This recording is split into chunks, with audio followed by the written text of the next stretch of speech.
Hey everybody, welcome to my YouTube channel. In this quick video, I'll be teaching you how to install these hub carriers for traxxas vehicles, or really any independent suspension vehicle at all. Now, something to know is the traxxas cars come with plastic, and these are aluminum. I want to upgrade my car, but this video will apply if you want to install the plastic back on your car. So the tools you're going to need to do this install is a 7mm nut driver. This is for taking off the wheels. Here is a 2.5mm hex driver. Now, some cars use E-clips on the hinge pins. My car has a screw, so you have to use this size to screw it out. And for the camber links, it's a 2mm because it's an M3 screw. But in my situation, I have to use a #1 Phillips screwdriver. I'll leave the part numbers in the description for aluminum ones and the original plastic ones. Something else I forgot to mention with the tools is this is a really small flathead, and I use this to pry off the hex. So my Wrestler 4x4 is red. So of course I'm gonna install these red aluminum hub carriers. So let's get started. This is the right rear of the vehicle, and the first thing we have to do is unscrew the wheel nut. Now, what the next step I do is I get the little flathead, put it between the hex and the hub carrier and twist, and this hex will come out. Sometimes it's kind of hard.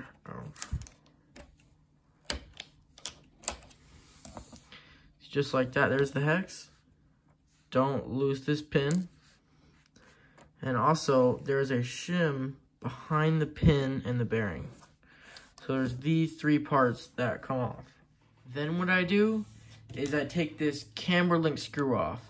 Now, in my situation, it's a Phillips, and some other people, it might be a hex screw, so that's where a 2mm hex driver comes in.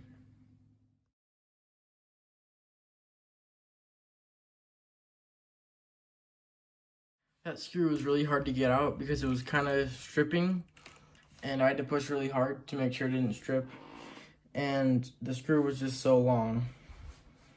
Well, the next thing we have to do is take out this hinge pin right here. And like I said earlier, some cars have E-clips, but this one just has a screw. I don't need time-lapse for this because it's super easy. Just like that, the hinge pin's out, and this whole thing can come off. Here is the hub carrier, and it has bearings right there. So what you want to do is have it in this orientation, so there's space underneath, and then go on the top and go to the side so it catches the other bearing. Push really hard and it'll come out.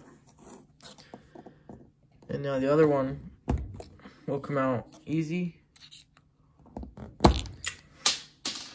It fell on the ground, but yeah, just like that. This bearing will actually work fine. It's just really dirty, and I don't like putting really dirty bearings back into brand new parts, so I'm gonna get some brand new bearings. So with this brand new caster block, I'm installing brand new bearings. These are fast eddy bearings, and they're 5x11x4mm, and I think they're better than traxxas. I'll leave a link to them in the description, but yeah, they just pop right in easy,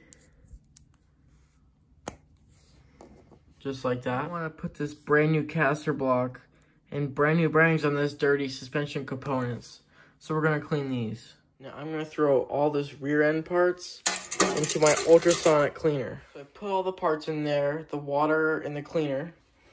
I'm setting it to 40 degrees Celsius for 15 minutes. Now that I've cleaned up all of the parts in my ultrasonic cleaner, I'm going to install the aluminum parts right now. Well, the first thing we do is get the drive shaft and put it through it.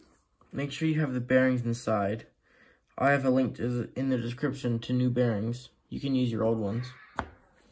And put it inside the A-arm. On this car, there's 2 holes for the hinge pin to set your axle height. And on this one, I'm going to use the bottom hole. So I'm putting this hinge pin in, screwing it in with the 2.5mm hex driver. And on the aluminum hub carriers, you can see there's these threaded holes right here. that goes to the hinge pin. And the bag it comes with, it has some set screws. So the hinge pin isn't sliding inside the hub carrier, it's sliding in the plastic A-arm. I just realized we can't use the old hinge pins because they have screw, and they screw into the A-arm. So obviously they can't turn inside the A-arm. But the aluminum hub carriers have other hinge pins that use E-clips to hold on. Basically, to put these hinge pins in, I always put one E-clip in first because you don't need have them both open. So you put it in the slot. See, there's a slot in the hinge pin, and you get some needle nose pliers and just squeeze it. See, just like that. Now it locked on that slot. And we'll slide it in and then lock the other one in. All right, here's the truck. We're going to slide this in the bottom hole.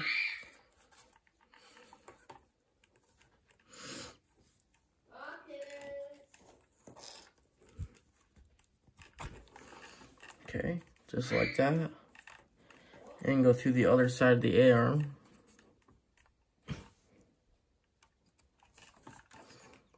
You have to line it up perfectly. There you go.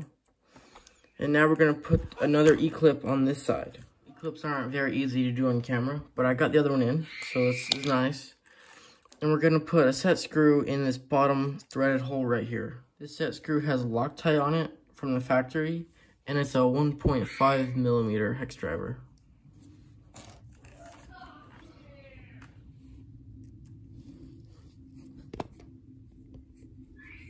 So like that.